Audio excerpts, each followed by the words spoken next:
What up, nerds, and welcome to another Bird Law episode of Straight Chilling, the weekly horror movie review show where you chill and we kill, slice, dice, and chop up yet another horror movie.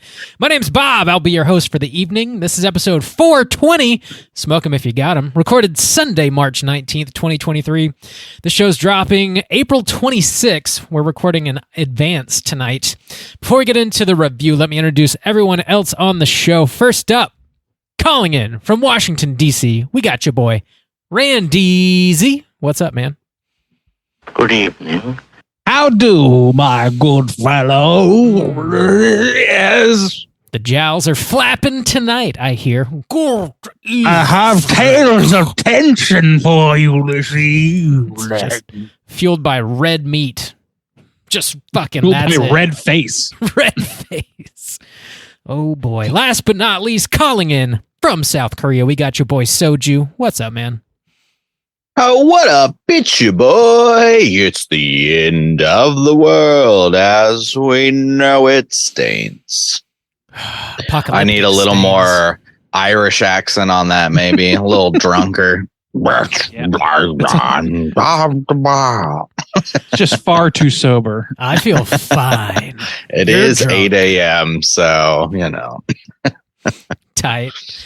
Pour a little soju over your cereal there, over your Cheerios, your Corn Puffs, your CT Crunch, and then drink down We don't have some, corn over here in Korea, Bob. That's Okay, right. thanks. Thanks for pointing that out. Meanwhile, I'm bathing in it, stateside. Bathing in those corn puffs. Bathing in the corn. That's the weird sequel to Children of the Corn, Bathing in the Corn. We are talking about corn. a classic tonight. We've been trying to sprinkle in some more classics in our repertoire. This is actually the first Hitchcock movie we've ever discussed on the show, The Birds. Really? 1963. I think that's correct. No, we did Strangers on a Train. The Strangers on a Train. second yeah, Hitchcock movie okay, we've ever come on, reviewed on Bob. the show. Come on now. That's right. There's probably a third. What are we doing? We can't keep I've track. done some Second. guest spots with Hitchcock films, but yeah. Yeah. Oh, wow. I mean, That you sounds know, cool. I'm a little bit of an expert. Very impressed. Nice. Well done. Well played. So yeah, we're talking about The Birds tonight, so get ready for that. Before we get into it, let's tackle a little bit of housekeeping real quick. We do have our May poll currently posted on our Patreon website. If you support us at the $5 level or above, you get the chance to vote on a movie we're talking about this May. So this is going to be the last week for you to vote in the May poll, which is actually Juice's takeover month. Since we're recording in advance, we don't know what the numbers are looking like. But Juice, why don't you tell the people what your takeover month is? Yeah, so What it my takeover month is Let's Kill the Beast. So I usually kind of, I'm a little highbrow with my picks on the takeover months, but Pinky's out, I just- motherfucker. I decided to let loose this year. And I wanted to pick some movies. I really wanted to pick Underworld and was trying to fit it in a couple different votes. So Nice. the one No, not again. the one I ended up with was kind of like movies where some kind of creatures are being hunted. And so the three films that I picked were Underworld from 2003, where the vampires are hunting the Lycans, Troll Hunter from 2010, where obviously the trolls are being hunted, and Reign of Fire from 2000 Deuce, where dragons are being hunted. That's yeah. So yeah, that's my takeover this month. Thanks for keeping it lowbrow for us, Juice. We really Thanks for appreciate slumming it with us dullards. Yeah, I mean, you guys. It takes a lot for me to want to pull my finger out of my ass and pay attention. that. I'm I'm just saying, I hold myself to a higher caliber. That's all. Finger That's all I'm ass saying. Soju over here. Highbrow motherfucker. Get your votes in before the end of the month. We'll see what we're talking about this May. What beast are we killing? We probably just dropped an episode over on Patreon for the minicast. I don't know what it is yet because we're recording in advance. But we've got damn near 100 over there now. So if you support us at the $10 level or above, you get a chance to listen to all those Patreon exclusive episodes. Some of the earlier ones that I think most people probably haven't listened to. Actually, the very first one is something that Justin recorded all his own. He called it a short stain, in which he drank soju and bitched further about Halloween 2018. That was the beginning. That was where it started. 5 years strong. Short stain. No finger in my ass. When I sound like an old middle-aged smoker. Woman. That's just on a drunken evening, you could be forgiven for making the mistake. Who's serving up sloppy joes, extra sloppy. Lady, you're scaring us. So check that out. We also got some other pretty solid episodes up there. We got a review for Pig, the Nick Cage movie. Teton, we got a review up for that. I also discussed the entirety of the Texas Chainsaw Massacre franchise. And okay, Juice, that's a good one, yeah. Juice and I talk about the entire Friday the 13th franchise as well. Did we? Oh, wow, okay. So there's a lot of good shit on there. Scroll back through those and listen to whatever we just dropped to because it's probably dope. I think that's all. I forgot all about that. Dude, I mean, we're pushing 100 on freaking minicast. So I guess we've been doing it for 5 years, so I guess that's reasonable. If I was recording in 2018 about... Yeah. Sure. That's nuts. It's more than reasonable. You should be doing a lot more. Okay. Which I guess tracks because that would have been the end of 2018. If we released 2 a month, then that tracks. Math, whatever. That's all we got going on over at Patreon. Juice, you got some YouTube shit. What's going on? Yeah, so we're trying to do some quick maths and scheduling, but if this is the last week of April, then this past Monday, I would have dropped the latest Creature Comforts episode, which I just recorded yesterday. What time? What is it? With Caitlin from over at Plug It Up, we were talking about the butterfly effect from 2004 with your boy Ashton Kutcher. The flying Ashton Kutcher. Yeah, Mr. Cooter himself.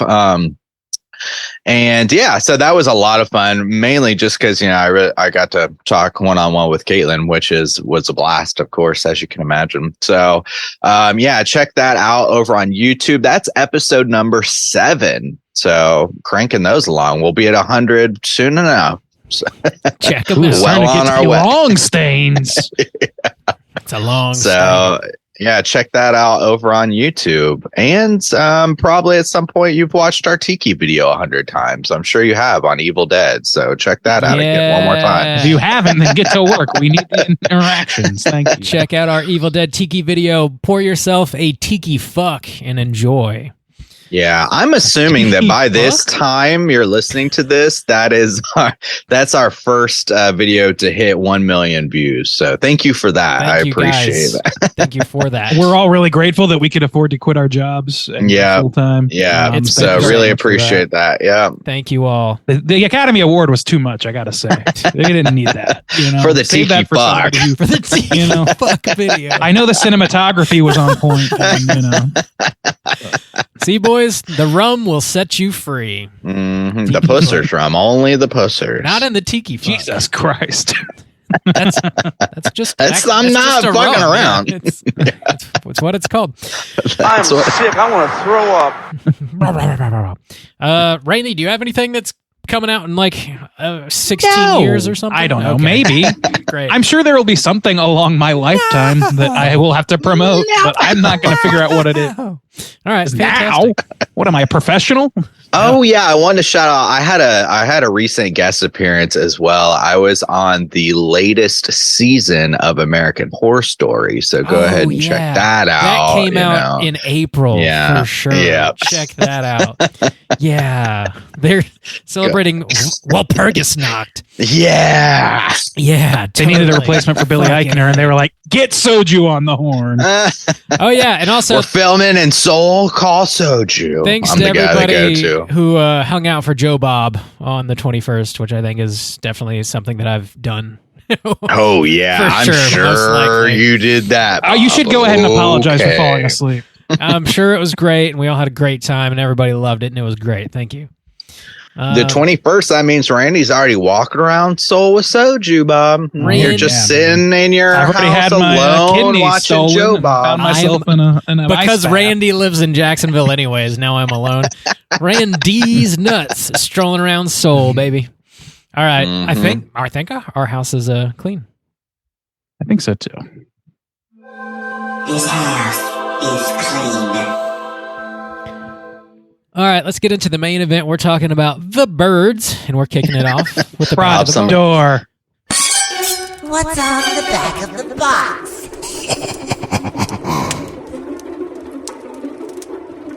Bob, Hey, do you know someone's at your front door? I know that, but you don't have to say Bob's it on about the to get show. myrtleized. Oh, we do. Oh God, it's a bird. Tell your house to shut the fuck up. My house is sentient. It's weird. Rob's. It's run by Chat GPT, I assume.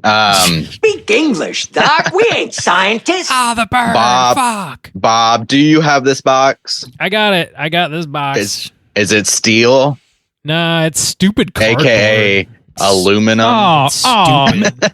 that's not gonna withstand the apocalypse. I know. The bird apocalypse. They're gonna peck through this with great It's just gonna ease. burn right up in the nuclear fires, Bob. Unlike my body. The nuclear fires. Oh man, we're talking about The Birds from 1963. This was rated PG-13 with a runtime of an hour and 59 minutes. This was directed by your boy Alfred Hitchcock. It was based on a book by the same name written by Daphne du Maurier. The screenplay was adapted by Evan Hunter. Stars Rod Taylor, Tippi Hedren, Jessica Tandy, Suzanne Pleshette, Veronica Cartwright, some other folks. A whole fucking pile of birds, that's for sure. Plot synopsis brought to you by IMDb is as follows. A wealthy San Francisco socialite pursues a potential boyfriend to a small Northern California town that slowly takes a turn for the bizarre when birds of all kinds suddenly begin to attack. Gentlemen, had you seen this movie before, and would you recommend people check it out? Randeezy, why don't you kick us off? Yes, indeed. This Hitchcock was a pretty hot commodity in my house growing up. My sister and my mom were both like pretty obsessed, and that rubbed off on me a little bit. So yeah, kind of the top end of his work is like this and Rear Window, the stuff that's like easiest for a parent to say, yeah, okay, kid who is 8, you can watch this. So yeah, I had seen this. I couldn't tell you how many times, but I think it's might be in the double digits. It's been a long time since I've seen it last, though. And yeah, I would recommend it, of course.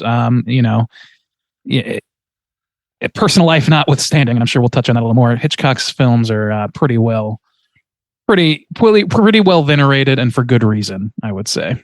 I think it's an easy recommend. Right on. Juice, what about you?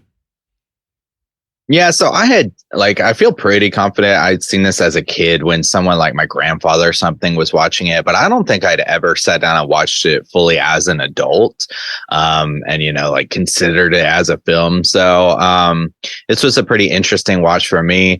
I like Hitchcock films generally.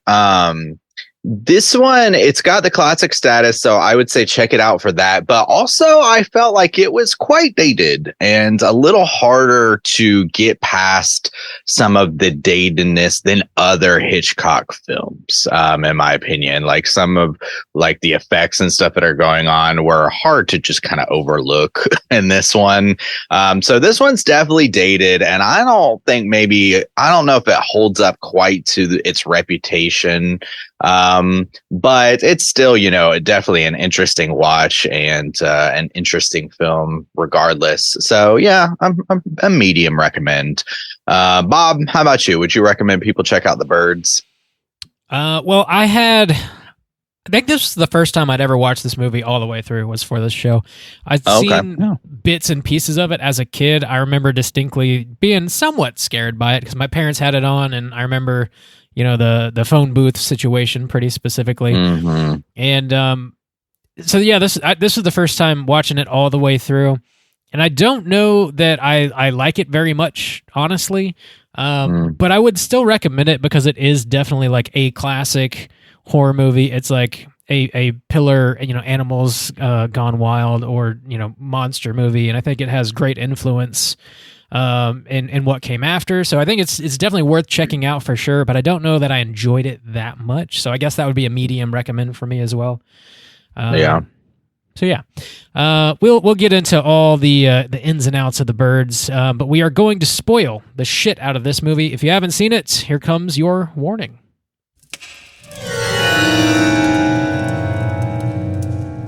Spoiler warning.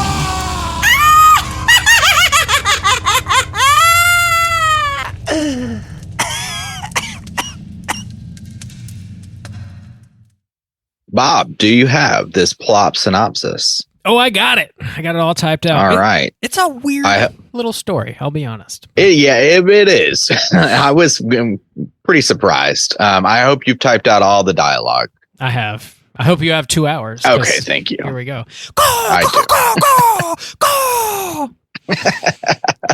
Yes. The opening dialogue.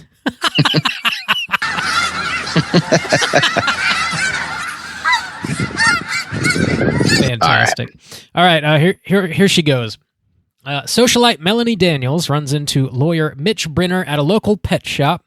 He recognizes her from a previous court appearance pertaining to a practical joke gone too far. He pretends to mistake her for an employee of the shop, and she rolls with it, but we quickly learn she knows nothing about birds. Mitch wants to buy 2 lovebirds for his little sister Kathy's birthday, but they don't have any. Melanie, now interested in Mitch, orders lovebirds and drives them to Bodega Bay, where Mitch is staying at his mother's house with his little sister. Once arriving, Melanie talks with Annie, the local school teacher, to find out the name of Mitch's sister so she can write her a birthday card. Melanie also finds out Mitch used to date Annie, but she ended it due to his overbearing mother. Annie ended up moving to Bodega Bay anyways to be near Mitch. Melanie ends up renting a boat to take across the bay to Mitch's house, as it was the best way to remain unseen. She lets herself into the house and leaves the birds and the birthday card. As she's leaving, Mitch sees her and drives around the bay to help her off the boat at the dock. As he does, a bird swoops down and cuts the top of Melanie's head. Mitch tends to her wound in a local diner, and his mother, Lydia, is introduced. Melanie lies and says she's staying with her old friend Annie, and Mitch invites her over for dinner. Melanie goes to Annie and asks to stay with her because she's renting a room. She says yes. Lydia disapproves of Melanie, as she has a reputation of being a floozy, according to the local tabloids. Mitch then invites Melanie to Kathy's party the next day. She agrees to go. Some children are attacked at the party and injured by seagulls. Later that day, hundreds of sparrows swarm the house and fly through the chimney. The next day, Lydia drives to a friend's house and finds him dead with his eyes pecked out. Lydia becomes very worried for Kathy's safety, and Melanie offers to go get her from school. While there, hundreds of crows swarm the school. The kids run outside and get attacked. Melanie and Kathy hide in a car, and Mitch then meets them at the diner. We see a man pumping gas out the window of the diner. He gets attacked by birds. Gasoline spews down the street, and another man drops a match, blowing up his vehicle and the gas pump, causing quite a scene. Melanie and several others run out to help and get attacked by birds. Melanie hides in a phone booth, and Mitch helps her. Mitch and Melanie then go to Annie's house to pick up Kathy, and they find Annie dead outside. That night, Melanie, Mitch, Kathy, and Lydia barricade themselves in the Brenner house. They get attacked by waves of birds that almost break through during a lull. Melanie walks upstairs to investigate a noise and enters a room that the birds have punched a large hole through the ceiling. She gets attacked, and Mitch pulls her out of the room. Mitch now wants to drive to San Francisco and take her to a hospital. He quietly gets the car as the house is now surrounded by like thousands of birds. Melanie and the Brenners grab the lovebirds, get in the car, and slowly drive on out of town to San Francisco. Roll them credits. Whoa. There you go. All right. The birds. Spoiled. Guys, I'm not gonna lie. There were like many a time I was watching this film and like just laughing. Sure. Like laughing my ass off. Oh, damn. The dialogue and the choices are kind of wild for the first like hour or so of the movie before the birds about an hour, really start flying and attacking. It's like the level of like stalking happening was just kind of blowing my mind. I was like, this woman, from Melanie? yeah, this woman is bold as fuck. Like going way out of her way to find this dude and just like walking up into his fucking house and like he's chilling. Dude. He's down. Dude, I think it's pretty funny. I mean, what I got out of this time, here's something like I was watching this time around with sort of a knowledge that I don't usually go into this movie with. I don't really think about that closely because I was coming in critically. I was like, okay, what I know about this movie is that it's not my favorite Hitchcock movie. Mm-hmm. And that's largely because it seems like, what's really like, it seems like only one thing is really happening. And so I was really looking and trying to pay attention to and that it takes a long time to get there. So I was really trying to pay attention to that first chunk a lot more. And I got a lot more out of it when I was paying more, like when I was really putting the effort into like sort of getting there. And I totally laugh at that, Bob. Like that Melanie is like stalking him or whatever is absolutely true. And it's just like a show of frivolity of her character and like how she is like, I really like kind of like the characterizations they build around these characters because she is not anyway particularly likable at first. She's not a likable protagonist at first. She's kind of like at best a prankster who has enough money to get away with it sort of thing. And he kind of like negs her a little bit to start their relationship. And like the mom is very cold. But the performance is so good. I don't know. There's something interesting going on, I think, in just about every part of this movie, but it's not really always, it's very rarely right at the surface. The only time it's at the surface is when there's actual action happening. I thought that was pretty interesting. I don't know. So actually, Andy was popping a lot into my mind when I was watching this film because I was going back to when we were covering The Fly, another one of our classics that we were trying to work in. And at the time, that was kind of like a rich family who lived in Canada and like their actions with each other, like just felt like very superficial and felt like, almost like I Love Lucy type of superficial interaction and stuff. And I was just like Lucy. Well, I was just kind of feeling that in this film where you're right. None of the people are particularly likable. And also on top of that, they're just kind of these like rich, smug assholes who just are like, seem so fucking full of themselves and are doing the wildest shit that doesn't really make sense to me.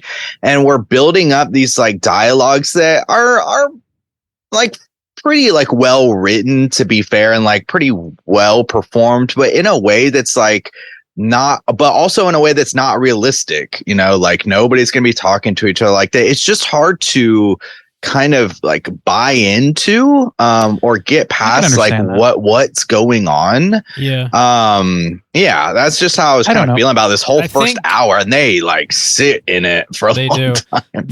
Our two main characters, Mitch and Melanie, are like, Melanie is she's the daughter of a dude who owns a newspaper, and she's just wealthy because of that. And there was like a tabloid story of her like going around Paris and getting naked and jumping in a fountain or something like that. And then Mitch, we see, who is a wealthy lawyer, and his mother has a large house on the side of this bay, and he's extremely like cocky and seems kind of self-involved. so they're both just like independently wealthy and like running around town, like doing these crazy things with each other. And they just feel difficult to identify with. And at a certain point, the birds start attacking. And like, I don't really fear for their safety in any way.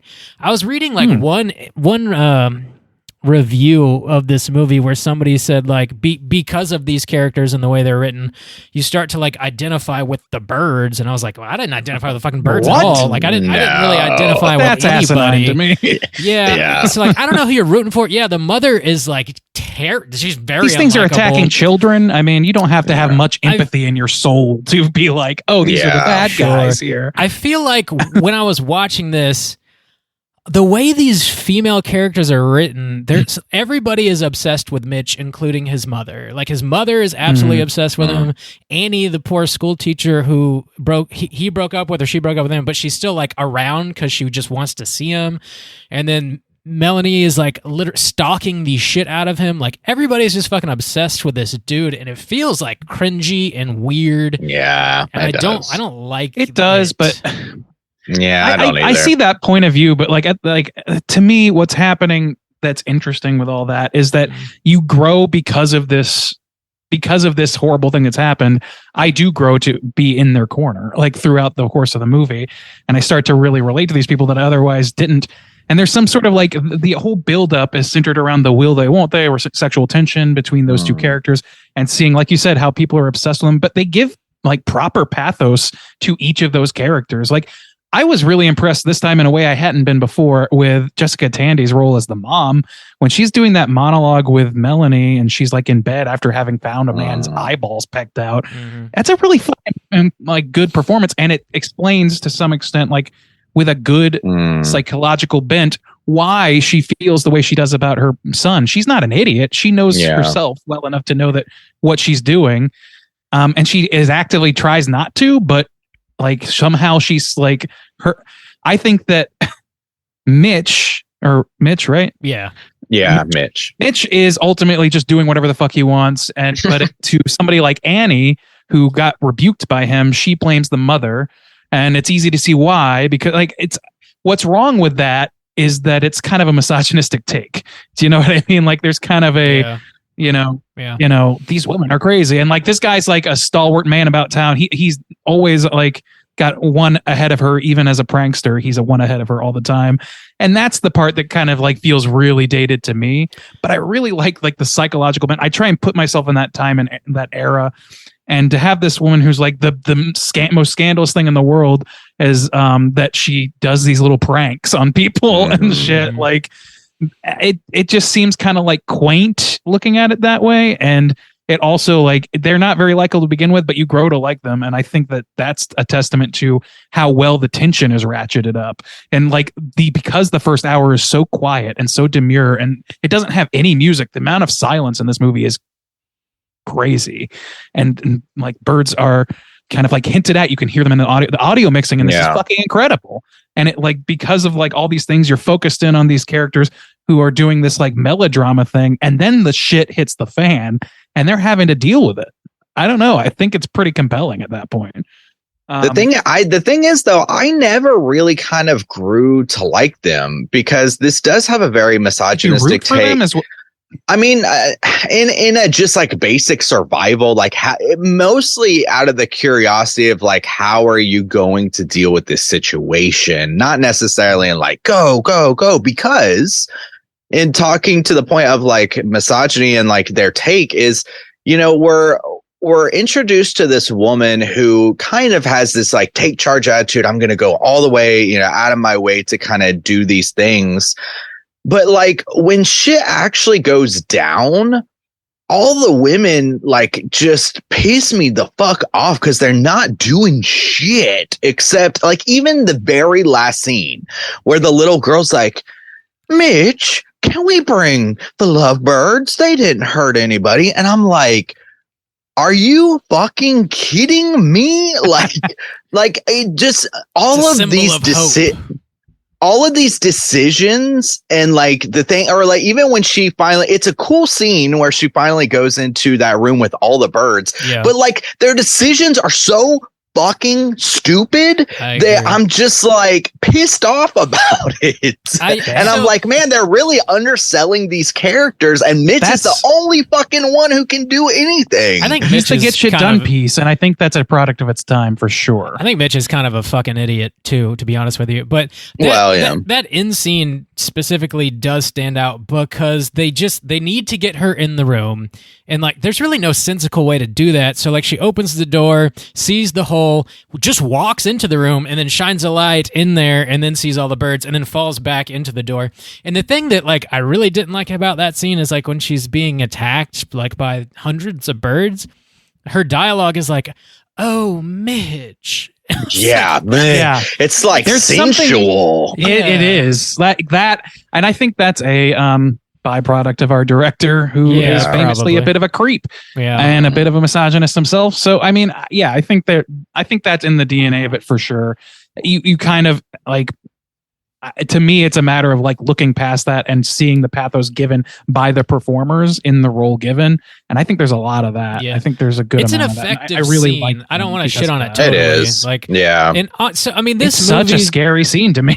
it's fucking terrifying. I can't imagine having hundreds of birds fly at my ass. Like that would be terrifying. I'm not my ass. Not my ass. And I do Get away from my ass, birds. some of the effects. Oh, I forgot I God. put the fish up there. Shit. That's where I store my fish. Oh, my smoked herring supply. Oh God.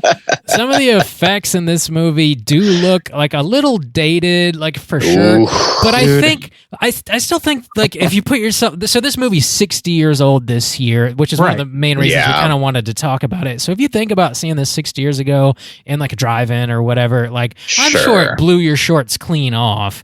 So like, and I still think it looks pretty neat today. Like not amazing, but pretty good. Like better than a lot of CGI stuff that mean, we there's a- still get. Oh yeah, yeah. There's a it reason that Still this looks is- better than fucking Birdemic. It does. Oh my God. Well, yeah. That's it's not even. Don't even I bring that know. movie up right now. But like the effects in this, like they do look dated, but that's because it's been 60 years purely. Yeah, sure. If you watch this in theaters the day that it came out, this was full scale cutting edge technology. And I'm people sure, saw it yeah. that way. So like I don't always like really go to bat for that, but like this movie was the amount of influence it had because of specifically the effects is Yeah. part of the reason it's a huge classic. It was so important to And the film's repertoire. And the thing is there are some really effective scenes that stick with you from the aspect of the concept. So, the outside of the schoolhouse, all those fucking birds. Of course, the ending scene. Dow, dow, dow. Yeah, oh my God, dude. Holy God. Even that song is like a weird misogynistic thing about women who don't brush their hair but once a year and refuse to sweep the floor and shit. I was like, what's going on with this movie? What's happening? I didn't look that up. That's I interesting. mean, Yeah. if you and listen then, to them sing, that's what they say. Sorry, go ahead. Well, yeah. So the ending scene where they go out and they're getting to the car and like all the fucking birds are there. Obviously, the scene where she goes into the bedroom and like all the fucking birds. So when like it's Look at all those chickens. so when they present that aspect of it, it holds up well and it psychologically like really works because then you're like, yeah, fuck, I'm not scared of birds, but I would be if there were literally hundreds outside my door. But on the flip side, the scene, and this kind of adds to the unrealistic. I can't get past like, what the fuck are these people doing when they're like, okay, kids, we can see hundreds of birds out there. Let's just run our asses off. So already I'm like, oh God. Okay. And then that scene where there's like a bird on some kid's shoulder and stuff, I was like busting a gut. That's what's cracking. That shit looks so dumb.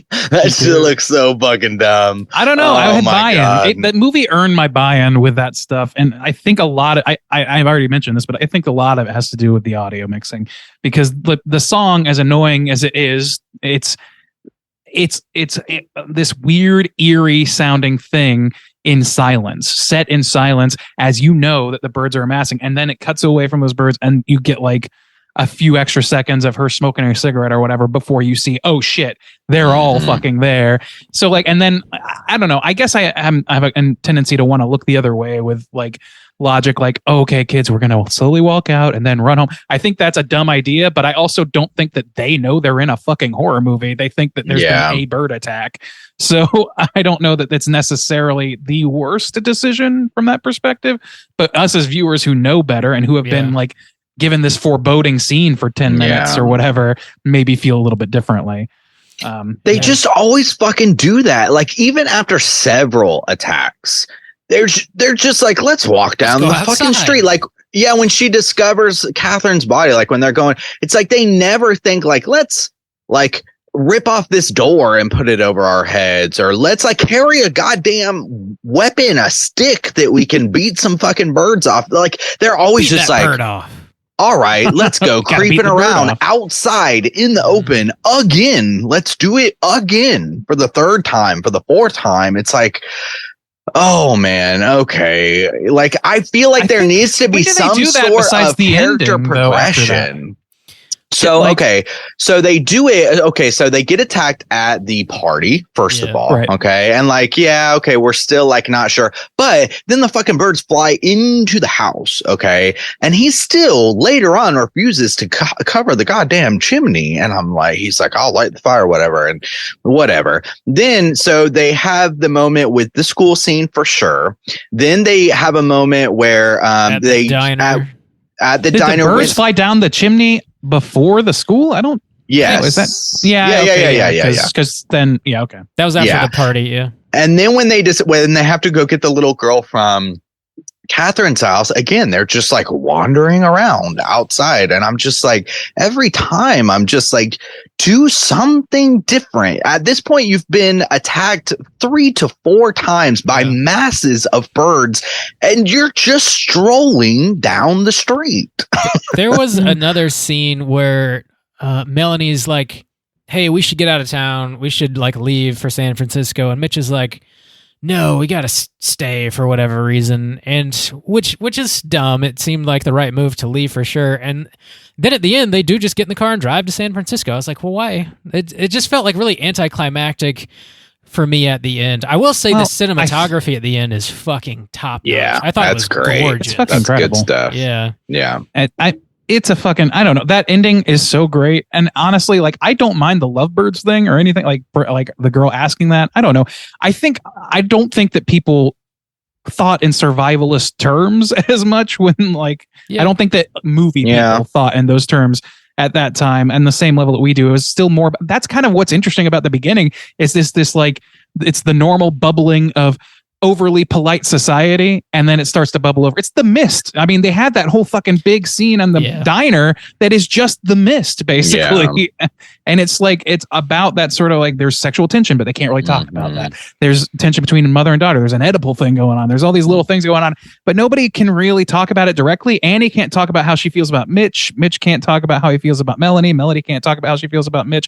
None of these things can be talked about. And then this fucking act of God happens, and it just is like it's like an outgrowth of that. It feels like almost, it feels like a natural conclusion to just denying basic nature. You know what I mean? So I personally wish there was more moments like the one where they go back in the diner and the woman freaks out and she's like, you know, she's obviously in shock and she's just grasping at like what, and so she starts to blame her, like, you know, you brought this, what did you do? And she like kind of slaps her. Like, I wish there were kind of moments like that, because there are some relatable moments in here where I thought like, wow, yeah, these feel finally like real people. Like when Catherine and Melanie have their is it Melanie? Yeah, have their discussion like in her house finally, when she's kind of like talking about the situation with Mitch, and I was like, okay, that's a little extreme. Maybe I stuck around this time to be around him, but it's at least relatable. Like, oh my God, you had your heart broken, you're like kind of hung up on this person and you're making life choices based around it. Like, that's relatable. Or when the mom, you know, she breaks down, she says like, what happens when you rely on somebody for strength, you know, your whole life, and then that person's gone, and then that, you know, kind of explains the way she treats people surrounding Mitch is because that's now her strength. Yeah. So like those moments make people feel real, but those moments, unfortunately, are few and far between. And I never feel like Mitch kind of gets that moment. I never really feel like Catherine kind of gets that moment. And so these two main characters who were supposed to be invested in for survival and for their like love interests and stuff like that, I never relate to them in any way because they're just rich, smug assholes who do things that don't make any sense to me. Well, you said when? Oh, did I say Catherine? A moment? I meant Melanie. Yeah, I'm sorry. Okay. I meant Melanie. Well, I think Melanie's moment is just fucking up so bad that she almost gets herself killed. Basically, that scene of her walking, like trapping herself in the room. Yeah. And granted, that was a terrible decision, but like her whole characterization is about her making impulsive decisions in the moment. So I don't have a big problem with that, and I think that is her. Like she doesn't come back. Our main character is in a catatonic state for the rest of the film. And Mitch, I think like we don't like Mitch, but I don't think that Hitchcock disliked Mitch. I think Hitchcock like that. It was very much like wanted to be Mitch. Probably. Yeah, exactly. It's a wish fulfillment character for a man who like loves early cinema and who loves those kinds of stories. I think that's what's going on, and it's just our modern sensibilities rubbing against that, which is totally fair. Yeah. And I totally wish that he had had a moment where he had to reckon with something. Like, for instance, the one thing, and I hesitate to like try and improve what's considered a classic. I'm not trying to say that this was necessarily better, but I had this fun idea, like I think that other people must have thought of before because it's very obvious. At the very end, when he decides to let the lovebirds come along, like to me, the most dramatic way to end that is not just seeing them drive off, but like having the lovebirds essentially cause them to be attacked. Like, so I thought like losing their mind, and they would get attacked, and that would be like, nature. You can't fight nature. Nature wins. Like that could be the ultimate message, and I think that would have been just as, if not more strong, of a reason to have those lovebirds in there. Besides the obvious, like, oh, lovebirds, and that's not enough for me. If they really want to make that clinch, you make those birds their killer app that kills them. Yeah, well, I thought that was going to be the thing, because having not watched it since I was like a kid and having no, context for like what the story progression or anything like that, when she was like, can we bring the lovebirds? And they had already mentioned like, you caused this, you brought this with you, this started with you. And then he's like, yeah, I'm going to put these things in the car. And they've been like fucking chill the whole time. I was like, okay, this is going to be the thing that's going to get them killed. And I was super disappointed when that didn't happen, because I was like, why then? What the fuck is up with the lovebirds? I think like Rob said earlier, you dropped that line where it's like, it's a hope survives sort of thing, which is a very like, that's suitable for this movie made in this time, again, because it's about like there's some wish fulfillment fantasies, a happy ending, even though it's also a terrifyingly like creepy ending. It ends on a hopeful note. I think that maybe this movie came out maybe 20 years too early to really capitalize on the bleak ending. And that's, I think, unfortunate, even though I still love that final scene, because like Rob said, it just looks so great. And it is very amazing. Foreboding. Yeah. And like the silence of it, again, it's that crescendo through the movie. Every time the birds like really start attacking, it's this huge crescendo, and there's like very little music at any part of it. It's just like the raw sounds of attack and of chaos breaking out. And then the movie ends on that, we own this shit, we're the birds and we own this shit situation. We run this shit, say the birds. Yeah, the birds won't even let Mitch put his hand down on a railing. They bite his ass. And it's still effective, even though I kind of wish it was a little more bleak to kind of sell home the nature versus polite society commentary that I want to be at the center of this film, and I think partially is. There's sort of it is. This movie is very much like Mother Nature. Am I right? Like at the end of the day, you can be wealthy as fuck and like have no care in the world and run around doing whatever. But when nature decides to fuck you, like you're gonna get fucked. But then hurricanes don't care how much money you make. Yeah, they do like safely, I guess, drive away at the end. They're not at least getting like swarmed by birds when they drive away. So there's an element of hope happening there. Like maybe our characters characters learned a lesson from this. Maybe they didn't. I don't know. I haven't seen The Birds 2, which apparently is hot garbage, but I've heard that it's quite bad. It does feel a little like hollow at its core for a story, though. I wish there was a little more, to your point, Randy, like the missed conversations happening about like why the birds are attacking and what can we do to stop them, and get into who believes in God and is this the end times, and stuff like that would enhance the dialogue and the purpose of the story overall. It at the end of it does ring a little bit hollow. Other than like love prevails, I guess, Yeah, and like I can see that point. And like in fairness, though, I think there is something interesting about like Melanie as this troublemaker character she's painted to be, who is ultimately like mostly doing harmless things or else being lied about because she's a rich socialite. I think there's something somewhat relatable to, not relatable, but understandable about that position. And to see her influence on the town and see people like directly blaming her. She's coming in because like Annie's their kid's teacher and their friend, and she's in love with Mitch. And here comes this hot to trot blonde socialite into town with lovebirds, scandalous, trying to steal away Annie's man. And like, I don't know, she's disrupting a small ecosystem in and of herself just by being there, and the way that she has to kind of protect herself through that, and then ultimately the entirety of humanity is rejected from that area of the world. I don't know. There's some sort of lyricism there that I'm not quite able to put into words. I like it a lot.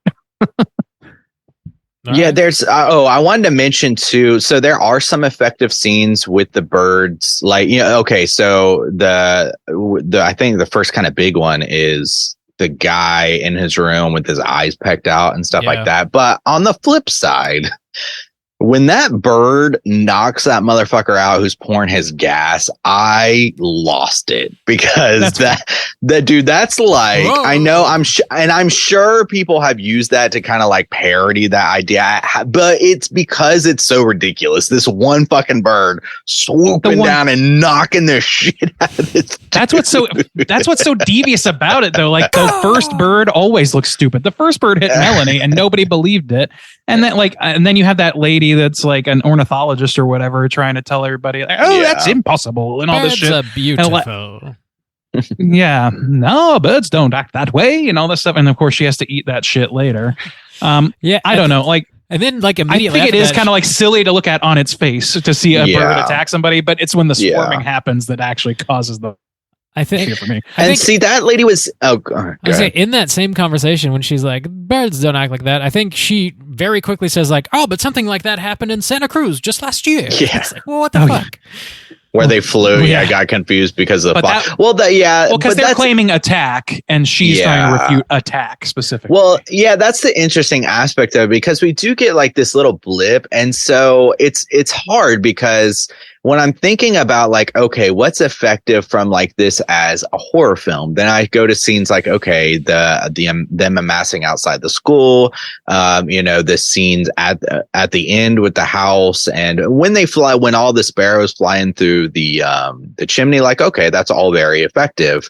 But then when I'm like, what works on a kind of like psychological level or like a societal level, then that little diner thing is the only one that like really stands out, because you have this mix of people where like there's the one guy who's just drunk off his ass, but he's like, it's the end times. But then that kind of like, it kind of influences other people's thoughts, because at first the mom is like, shut your mouth, you're kind of scaring my kids. But then she takes on that role of like, you brought this kind of superstition. And then you have the lady who's like, kind of basing it in kind of rational thought and science of like, oh no, I study birds, and like they don't do that from a scientifical standpoint. Like, you must be mistaken, but to a fault, where like, instead of saying like, well, let me try to figure this out, I know a lot about birds, she just refutes it and refutes it and refutes it. But that's the only kind of like glimpse of that we get. And honestly, for as unlikable as some of these characters are, I wish more time was spent with stuff like that than showing fucking. I mean, we see the time that's spent showing Melanie go to a convenience store, call for a boat, drive up to a house, get on a boat, drive across the lake, go inside somebody's house, drop off some birds, get back in the boat. I'm like, Jesus Christ, I'm almost living this in real time. Like, it's just, I don't know. I think there's like too much of that shit and not enough of the like what's going on here. See, I don't agree. I think that you like watching Melanie like drive up to a fucking house. Yeah, I like the quietness of it. I like that it offsets the later action in this like singular, very myopic, very tiny story that we're following in, kind of close to real time-ish feeling. And I used to not. When I was a kid, that was like the part I would like tune out because it felt boring. And I can understand people feeling that way. But for me, it's a necessary lull before the storm. And I think that it informs enough of these characters to give them some sort of starting pathos for me that's more than just banter. Like it's some banter, but it's also like this woman is really fucking doing this. Like, and her seeming like a stalker and acting crazy, you're supposed to feel that way about her. You're supposed to feel like that because that informs how the mother feels about her later and all these other things. I think that maybe you could tighten it up, but I don't particularly feel like I want an explanation or any like extra exposition or anything like that. And in its place, if I was going to replace it with something, maybe a little more like discussion with the cops, because they do some of that too. Like I think there's more than like, I think definitely the diner scene is like the biggest like social like commentary you'll find, the most obvious on those. But you also have police that don't believe them, like it's like just the way they have to interact and convince people that this is true, and you're really pulling for those people to take them seriously, and of course they don't because it's not logical. Like it's a push and pull throughout the movie. It's just that's when it comes to a head, because that's when shit really breaks down and a man is fucking ignited on fucking fire next to a like that shit's horrifying. Shit cracked. Yeah, really, that's fucking like that looked pretty fucking good to me. Like I don't know, man. That shit. Yeah. I think you could put like a little soundtrack over that. You do like damn near anything. Well, it's true, but a bird. Okay, if you take it out of context, a bird swoops down, knocks a motherfucker out to where he's pouring gas that nobody. See, yeah, I'm talking about the guy who drops the cigarette butt or whatever. I know, so it leads up to that. I'm talking about the whole wacky situation. A bird fucking swoops down, knocks a motherfucker out to where he's just woo and pouring gas all over, and literally everybody just watches it fucking flow until some random ass motherfucker pops out, and everybody's fucking yelling at his mother. He's like, "Whoa, it's a little." It's not a random guy. I'm sorry, Bob. You go. I'll say the whole setup of this is a little convenient, even though it's like a major set piece, and everything that goes into it is pretty cool looking at the end. But it did kind of crack me up when like more people run outside, and then the fire department rolls around with their truck, and then you see like their water hoses going all crazy too. It's just like it compounds, and it starts to get a little funny. Yeah. Like if you take any part of that out of context, I mean that's why like this movie is kind of a hard sell as a horror movie, is because birds aren't inherently scary. Like my dad tells this story all the fucking time about going to a gas station, getting a thing of like grandma cookies or whatever, and then a bird just coming up and swooping them out of his hand in front of this guy's like, did that bird just take your cookies? He's like, yeah, that bird just took my cookies. Like, it's funny. It's funny on its face out of context, but within the context of a movie where, like you just said, we watched these birds wreak havoc. We've seen a man's eyes poked out at this point. Yeah. Like, I don't know. I think that it adds together. Like, if you take it as the whole it was intended to be, I think it works. I don't know that the context-free visual of it is it can definitely be funny. It can, but like taking it all in context, and I don't think people like just watch that. I don't think anybody notices the gas like leaking everywhere. And the guy who blows up was the guy who was going to drive those kids and their mom away from there. So like, and they're desperately trying to get him not to light his cigar, and of course he does, and he blows up, and like that, he's just crumpling against his own car. I thought it was pretty effective and like kind of scary looking. Not me. There's one sequence that's like kind of the opposite of everything we're talking about. It's extremely minimal, and you don't really see anything at all that I thought was really, really well done. When they're in the house at the end of the movie, they've got a piece of plywood covering the front door, and we just see these tiny little pecks starting to come through the wood, and they like multiply and get a little deeper and a little deeper. And I thought that was a really fantastic way of like building suspense, because you know they're going to burst through eventually, but the scary thing is what you don't see. You don't see like hundreds of slightly odd-looking birds flying everywhere, which worked for me. I thought that was great. Me too, yeah, and that's what I like. Yeah, the like show don't tell, the implication of it, because like you can set up those scenes where like there's a shit ton of birds building up, and that actually made me tense, because I'm like, okay, if I'm walking, I'm not scared of birds, but if I'm walking by and there's 100 crows on the playground, I'm gonna be like, what? That's ominous, and then even when he's like reaching through the window and they're like pecking at his hands, I was like, oh, fuck, I can imagine that, real pecking, well. Yeah. Damn. Yeah, it does, because I can imagine that. But then when you have to pull it off, when you're trying to kind of sell it, it's kind of like watching CGI from 2003 now, where like, ooh, woof, like I said, when the kids are running and they're trying to sell being scared because this like little thing is chilling on this kid's, like, it doesn't look good, and it takes me out of it. I want my mind to do the work, where your visuals can't. So give me like the little bit and let me build that tension in my imagination, or like even like the little pecks, or when they're flying in her face. Like, yeah, that's fine. Well, that sucks because they were real birds. That's why it looks good, which sucks. Yeah, that does which sucks. But still, that's what makes it more effective. And so when they can't pull that off and a bird just swooping down, knocking a motherfucker out, or chase on this kid's shoulder and shit, I'm like, nah. See, that doesn't bother me, and it's so interesting to me that we are like diametrically opposed on this and The Fly, because like that's how I feel about The Fly. I really don't. That's what I was thinking. And that's a good call, because I look at like the 50s Fly, and to me it's like I don't care about those characters. They all seem very like old Hollywood, but with nothing like feeling like there's nothing bubbling under the surface. People act in ways that don't make any sense to me. And then the creature itself is very silly, both in and out of context. So like, it's crazy that we feel the opposite. Yeah, it is. Copy paste. Yeah. I think the first hour of this movie feels so long because I don't find the characters to be compelling. Like you can watch really well acted characters make a sandwich and get something out of it and be like, holy shit, they're working through something. They don't even have to say anything. But like these characters, maybe it's like the old-timey Hollywood kind of performance that they're putting on, maybe that sort of puts an additional barrier for me anyways. Like there's just not, I can't really like fall into the story. I'm just like, what? This is insanity. But not in a way that I find like super interesting either. It's like a goofy kind of insanity almost. I think that like, sense.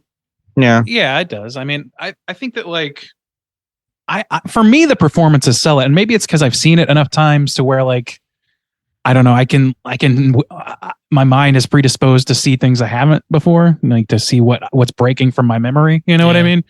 So, but like, there's some pretty subtle performance ticks in, I think, all of the main characters. And then like on top of that, you've got some like, I think pretty, for amount of screen time, pretty interesting side characters in like Annie, for example. Like Annie is like the saddest character on fucking film. Like it's crazy. Yeah. Wait, Annie is the mom? The school teacher. No, that's the teacher. The teacher who loves Mitch. I thought Kathy her name was is Catherine. the little girl. Oh my God. Okay. Kathy's the little girl. I've been referencing the fucking school teacher as Kathy. My bad. Kathy's the little girl who loves corporal punishment. From HR. Okay. I gotcha. Dude, Annie is the school teacher. Okay. That was so fucking bizarre to me where she kept referring to like her hoods. Mitch's clients as hoods or whatever. I was like, well, this feels really uncomfortable. That was weird. I forgot about that. That was really weird. Yeah. That's the time. Yeah. Period for you, man. They're not going to unfortunately get around that. I don't care. They're hoods. Well, okay. You're gonna be put on the Supreme Court one day with no qualifications. Anyway. But yeah, I don't know. I think there's some interesting things that go on, especially with Annie. Like that actress's performance to me, was a standout in this movie. That's a great point, though, what you just said, because it really, like, sometimes it doesn't feel, sometimes it doesn't feel like there's a big of a generational gap. But if you like, this little girl in this film is like 8 or 9, and if this was 60 years ago, that's just a 68-year-old. Those are the people who are getting elected. Yes. Yeah. And it's like when you look back at movies like this and you feel like, oh my God, it's so old. It feels so dated. That mentality, it's like so far gone and like we can't relate. But it's like, no, those people are still around. they're making the fact that we can't relate to our leaders is kind of a problem, I would say. But that is interesting. Yeah. And like a lot of the, like, this is a movie that more, like you said, as far as it feeling dated, I think that's true. But I also think that it's easy, at least for me, to sort of pinpoint, at least not entirely, but like it feels easy for me to pinpoint, like, oh, that's a product of its time, and for me to meet it where it's coming from. Yeah. Whereas like some movies, like I watched this movie, I wish I could remember what it was called, some Jimmy Stewart movie where he's dating oh my God, the woman from Vertigo. It's the two of them together, and it was made the same year, and she's a witch, and it's kind of like a comedy, and the sensibilities in that are so dated and fucking dumb. Like I did not like this movie. I'm gonna have to kind of think of what it was called, but like there's that was stock standard for the time, was how they treated each other in that, which is like there's misogyny like kind of under the surface on this one and kind of like pretty obvious to spot, but it is so obvious in every other Hollywood movie. I think that the fact that they've centered this troublemaker woman in the center of this fucking movie is actually not progressive, but it is certainly, like, for its time, a little riskier.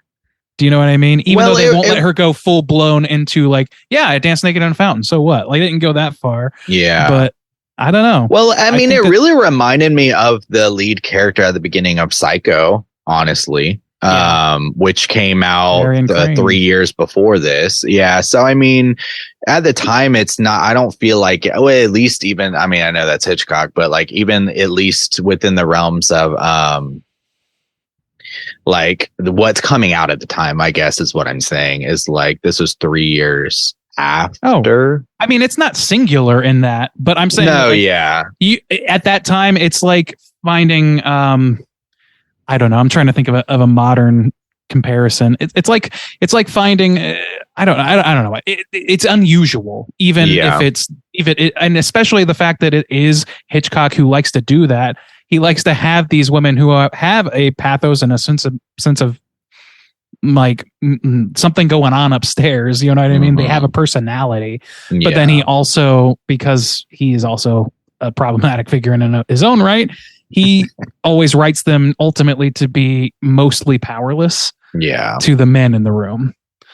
So it's both, it's a product of its time in two ways. It's partially like it's progressive for its time, and it's the opposite for our time. It's a conflicted feeling that you get watching this movie, but that's still to me better than like watching a movie that doesn't even give them a personality, doesn't allow them to be anything other than Donna Reed. You know, like I would rather have the Hitchcock leads from this era, as tumultuous of a statement as that can be.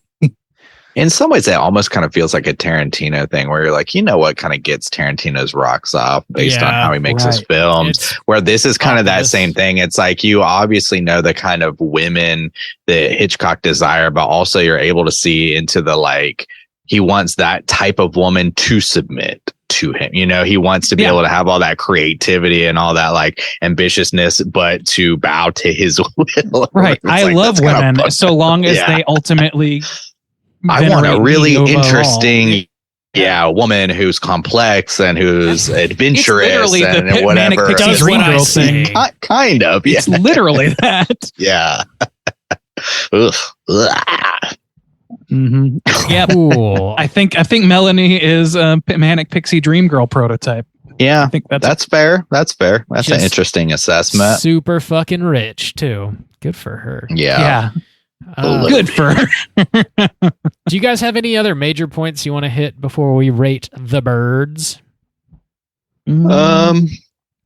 No, I mean, probably get into it in our final reviews, I think. Yeah, if there's anything else you want to hit, feel free to throw it in there. So let's go ahead and rate this thing. Juice, why don't you kick us off out of 5? How do you feel about The Birds? Yeah, I was harsher on this, but I mean, there are a lot of things that I did like about this. And I really do like the kind of like cinema look and feel of the time. I really love the setting, which we didn't get to talk on much. And that was... Oh, really? Yeah. So yeah. I really liked it. And that was honestly one of the things that kind of helped me get through the kind of pacing issues I had, because even though we are spending time just like walking in this convenience store, I was looking at like the background of the convenience store, like all the shells that they're selling and stuff like that. So like when these characters are talking about shit that I don't think is particularly interesting, I don't give a fuck about these characters because I don't find them relatable. I like that they are at least spending some time in this setting that I found interesting, because I was just like looking around at the landscape and just kind of how this small, quaint little town works, and like reading between the lines of the people who live there and stuff. I liked that. Just the look and the aesthetic of it, and also just like conceptually being isolated a little bit and stuff. So I did like the setting, and I like a lot of the visuals that they set up with the birds that hint at the dread or that build the dread. And I thought a lot of them were very effective. Like I said, the still shot of the dude, you know, with his eyes pecked out in his room, like that was very effective. Even the scene that Randy has as his background with, you know, all of them on the playground, like, man, that was great. And of course, you know, the scene at the end where she goes into the room, man, that's really effective to make you fucking scared of birds. And the final scene where they're going out to the car, and even her traumatic, you know, catatonic state of like, no, I'm not going back out there. It's like, man, all that stuff was very effective. To get there was like a slog for me, though. As we said, this whole hour building up to it of these characters that I don't know. I just didn't really like these characters, and I don't feel like a lot of them kind of grew much by the end of it. I don't feel like there's any kind of like I don't know, growth or anything happening. Like in the end of it, I was kind of disappointed that Mitch was the only motherfucker doing anything. And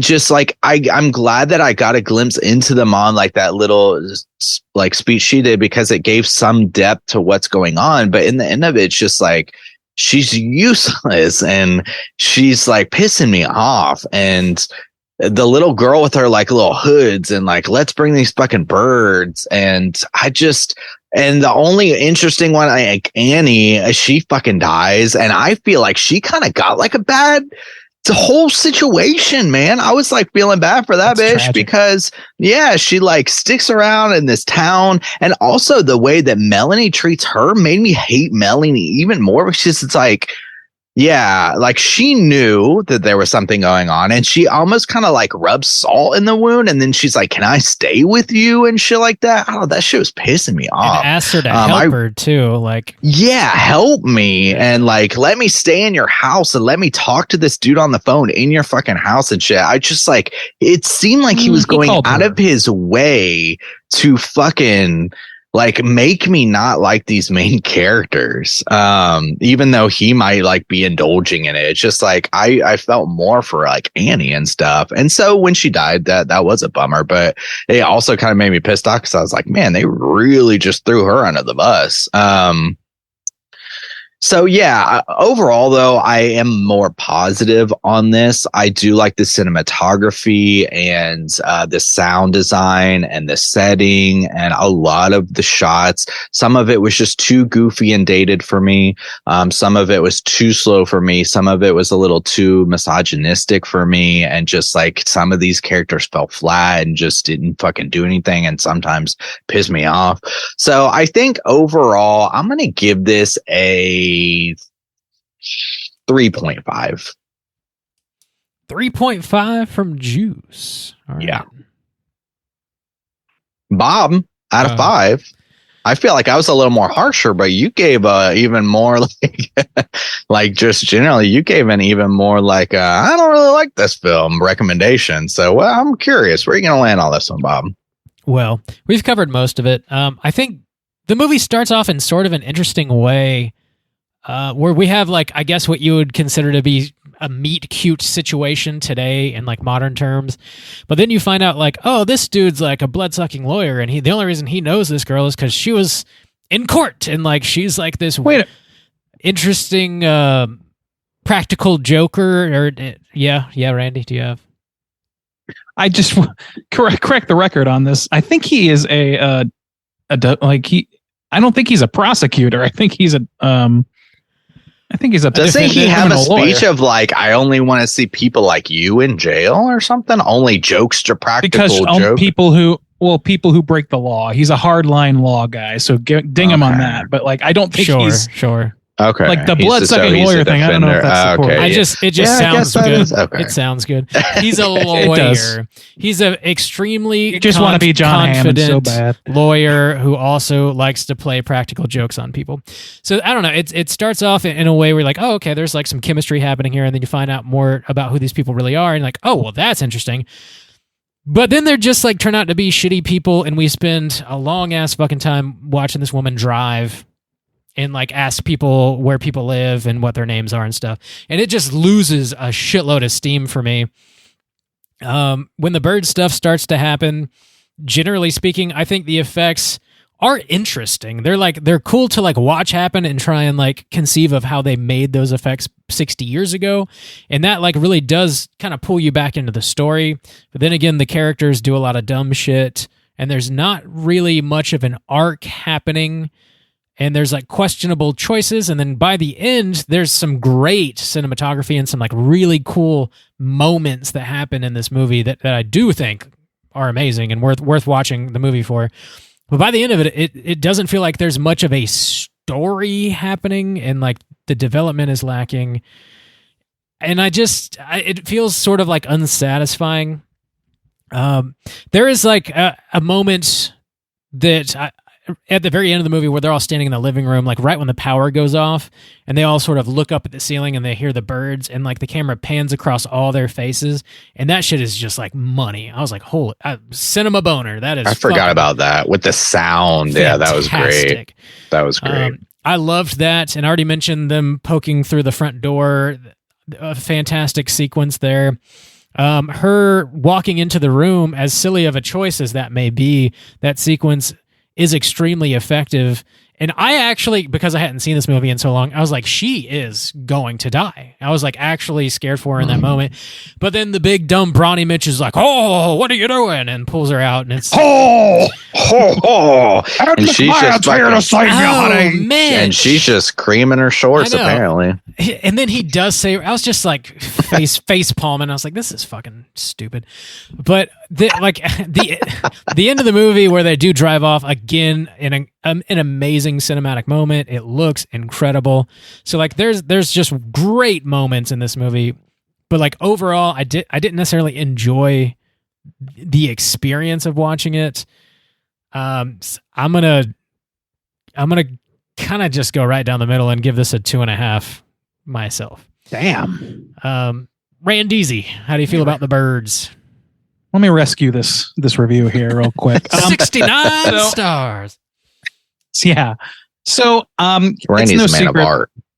I am a man of art. I'm not a man of science. I don't care about your big city logic. No.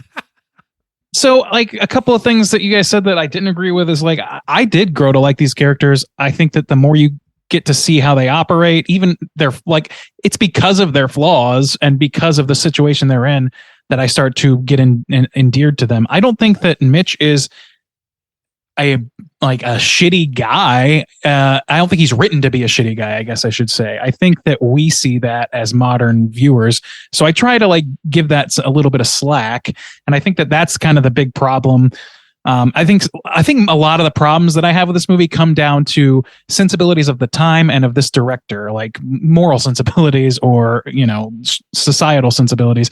But some of that stuff comes out really well. I really love the mist type conversation that's going on. I like that there's a bubbling tension between these people trying to convince everyone that they're right and all this stuff. Like that's a classic thing, and I think it works pretty well here.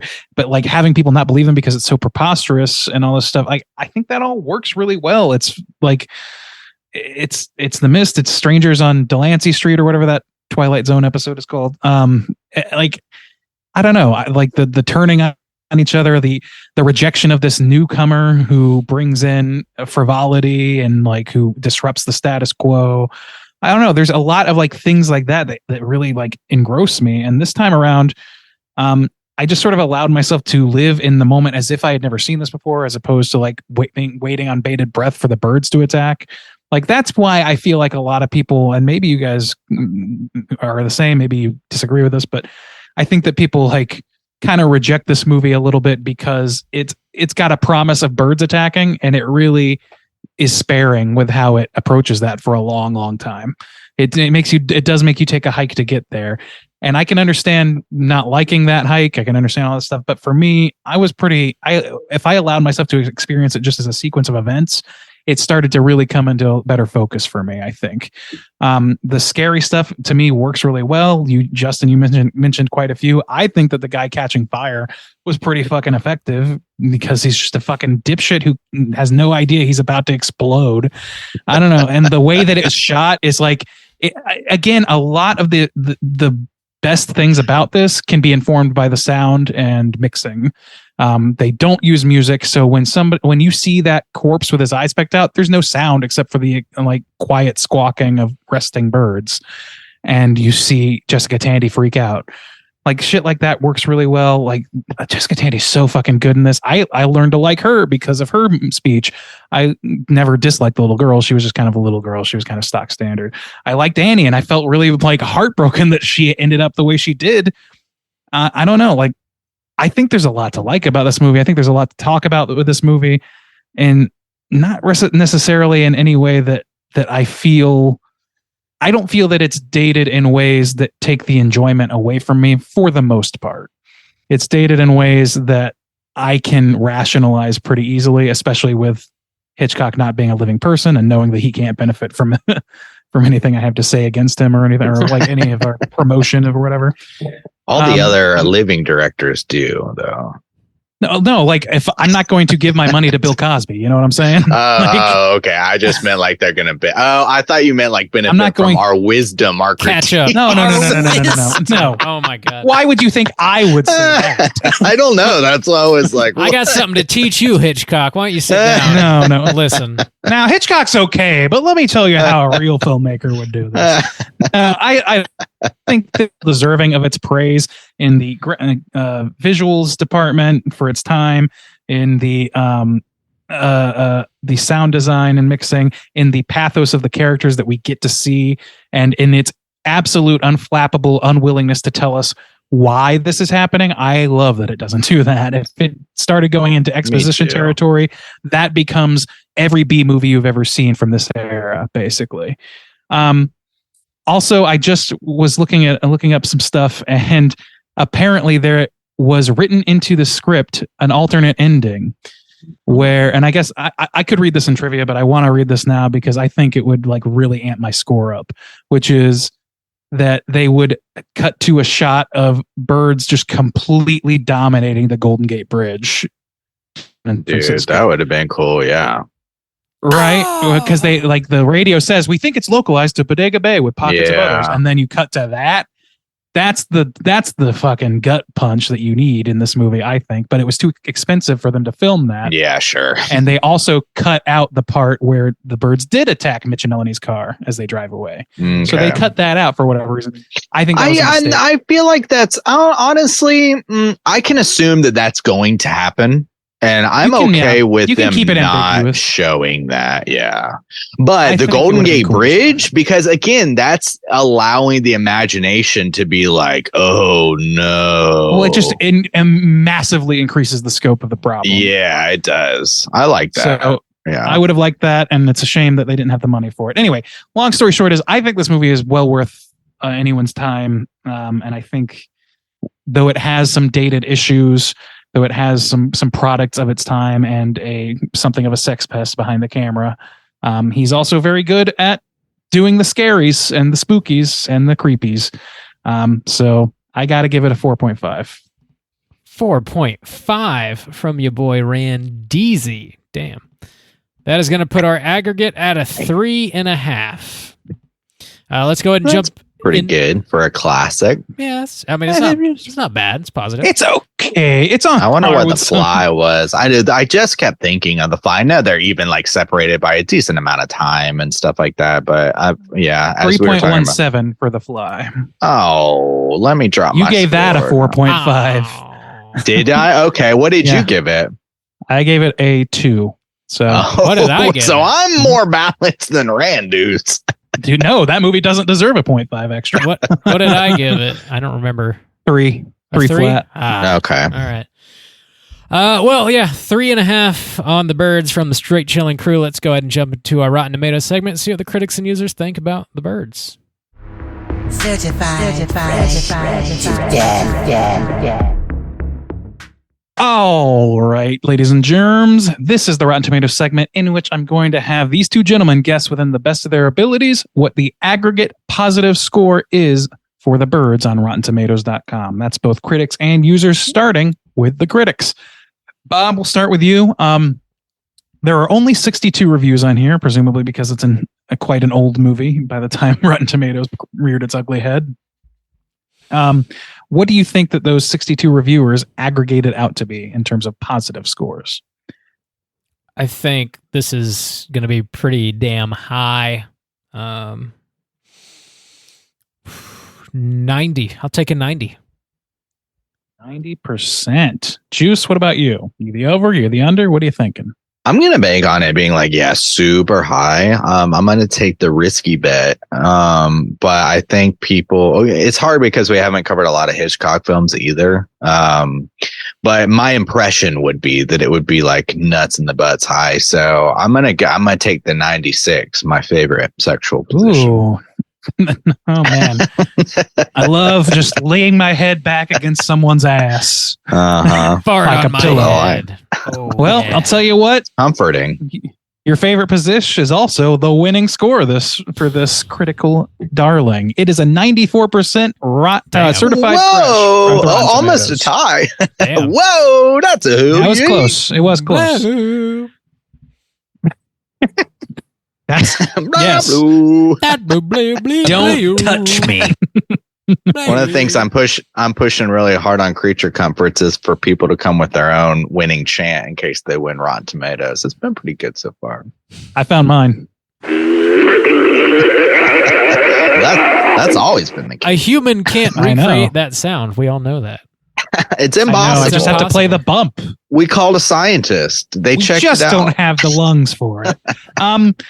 All right, Juice, since you took that category, you took the critic score. Why don't we start you off on the audience score? There's over 100,000 audience ratings. Are you going to be able to operate? That shit makes me want to watch. Makes me want to watch the Bigfoot. That could not be a human being. There's no so human being that's obviously a dude. ever made it. It's so fucking No, clear. no. That's not true. That's not true. Impossible. Dude, oh my god.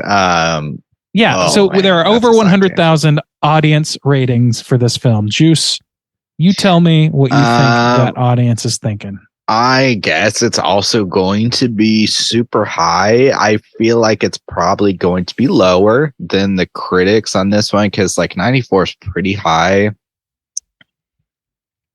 I'm gonna steal Bob's and say 90. You bitch. 90, okay. Yeah, it's mine. You bitch. Bob, how are you going to counter that? What's your counter move? Ugh.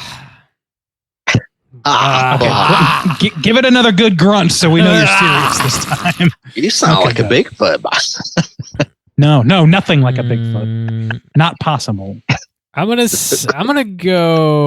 go down a scotch with an 88, please. 88. Project 88. Well, Bob, congratulations. You broke that run on Juice. It's an 83%. Ooh. Whoa. Okay. Yeah, I think that's about... That's a hell skeet. There you go, Bob. That's a little bit higher than our aggregate, but it's in the zone. It's like 75. The auto zone. 3.5. Whoa, Bob. We are not getting paid for that, guys. Come on. We've been programmed. Oh, yeah. Critics' consensus reads as follows. Proving once again that build-up is the key to suspense, Alfred Hitchcock successfully turned birds into some of the most terrifying villains in history. No, he didn't. All right. I will say though, the thing that's interesting about this film is so living in Seoul, there's a lot of pigeons. People are so scared of pigeons. To me, I just walk and they fucking move away. They don't face me at all. But people, are like in the city, scared the fuck out of pigeons, and so I could understand the primal fear if you were just kind of naturally scared of birds. That this would freak you the fuck out. Man, their bones are hollow. Like, give them a whack. You're fine. Okay. They don't. Yeah, they're not swarming. Yeah, like if one was on your face, don't do that. Yeah, I don't know. Like I think that there's reason to not want to come in contact with a bird, but being afraid to walk by one is kind of I don't know. But everybody's got their fears, I guess. Yeah, yeah, there's a lot. Let's read some negative reviews and hope that they have some humor to them. That's the idea, and it rarely works out. Let's find out. All right, there's only 3 negative reviews from critics, so we have a very small pool here. Here's one. Beneath all of this elaborate feather bedlam lies a Hitchcock and Bull story that's essentially a foul ball. There are 3 puns in this fucking professional article. Wow, that's embarrassingly bad. Gold star, buddy. Foul or what? Foul ball. Waka. Jesus Christ. That was written in 2007. I would have forgiven it if it was written at the time of this movie coming out, but it was written in 2007. So I mean, that's pretty. Somebody got paid. Well, we're assuming a lot there. I mean, ChatGPT wasn't around 2007. They get paid like we get paid. For doing this is Variety magazine. I think they got paid. Okay. Damn. I need to write for a magazine. They're on the rise. They pay. They're If you come up with 3 puns in a sentence, you are a fucking lock. Apparently. Magazine is a medium that'll never go away. You're right. Let's invest. Second Amendment, baby. All right. That's it for Rotten Tomatoes. Thanks for playing. Tight. Let's talk trivia. It's totally time for trivia. You got some trivia? I got so much trivia. Okay. Let's get into it. It's a pile. Your boy Alfred Hitchcock revealed on the Dick Cavett Show in 1968 that 3,200 birds were trained for this movie. He said the ravens were the cleverest and the seagulls were the most vicious. Fucking seagulls. Damn, that's dedication to train that many birds. Yeah. It's a lot of fucking birds. That's a lot. Well, I don't know. Some of their methods may have been questionable, and a lot of this movie is questionable. We'll get into it. Rod Taylor apparently claimed the seagulls were fed a mixture of wheat and whiskey. It was the only way to get them to stand around so much. Oh my God, dude. Dude, the 60s, what a wild time. What the fuck? Yeah. Little wheat, little whiskey. Wheat? I don't even think birds would be eating wheat. Well, I guess so. Well, okay. like it's like as a grain. Yeah, grain. Okay, yeah. Feed them birds some. They're whiskey. just give them some beer. I mean, just cut out the middleman. Yeah. Why spend the Jameson on these fucking birds? The Jameson. Jameson. I don't think they were spending that much money. It was swell. Throw It them was some toilet Miller whiskey. High Life. Grab a 40 and pour it on these birds' heads. Old Granddad whiskey, just for the birds. The schoolhouse in Bodega, California has been known to be haunted even back during the filming. According to Tippi Hedren, the entire cast was spooked to be in there. She mentioned how she felt that the building was immensely populated, but there was nobody there. That's interesting. That's cool. That's spooky. I like that. In this house. I've been there, man. Like that, like Bodega Bay is a town, and you can go to in Northern California or central Northern California, just a couple hours north of. Is it still San quaint Francisco. or no? No, it is. It's pretty quaint. Nice. I think that there's a few extra buildings around in that next to the school building or whatever, and I think the house that Annie lived in is torn down, but No. it's there, and they've got a couple little touristy things like a mannequin dressed as Tippy in a phone booth and shit like that. It's fun. It's a beautiful part of the fucking country though, man. Yeah, I bet. Yeah, it looks wonderful. We should open a bar there. We should. Yeah. Let's do go. Let's Let's move to invest our rural funds. California together. That's what All we're right. doing. Straight do it. sipping, the straight chilling bar. Come on down. Mhm. Bob, they have electricity in California. For The now. bird's eye view. Yeah. Oh, It shit. causes a lot of forest fires, as I understand. It's a problem. Yeah, sorry. Not on the sea or on the water. Sorry for y'all. Bob, you could fix it. California. I could try. You could fix the grid for them, Bob. Let me fix the entire. Got a fresh Florida upstart here to solve all your electrical problems. straight electrical. I don't know. Straight chilling Yeah. spinoff. We got a utility going. Hey, there's more trivia. When the children are running down the street from the schoolhouse, extra footage was shot on the back lot of Universal to make the scenes more terrifying. A few of the children were brought back and put in front of a process screen on a treadmill. They ran in front of the screen on the treadmill with the Bodega Bay footage behind them, while a combination of real and fake crows were attacking them. There were three rows of children. Yeah, it gets worse. 3 rows of children. And when the treadmill was brought up to speed, it ran very fast. On a couple occasions, several of the children in the front fell, causing the ones in the back to also fall. It was a very difficult scene to shoot, obviously, and it took a few days to get right. The birds were hand puppets, and there were also some mechanical in there. So kids were just tripping over kids. Show. That's You got a bunch of kids running on a giant treadmill with fucking puppets For and 3 real days. crows. I was going Nice. to make a suggestion about the editing, but now it feels like maybe they should have not shot that. That sounds so fucking stupid. Now, All that's right, the kids. Don't worry if you break out a few teeth. It's bound to happen. Oh my god! You got a fresh set that that'll sounds come like a terrible idea.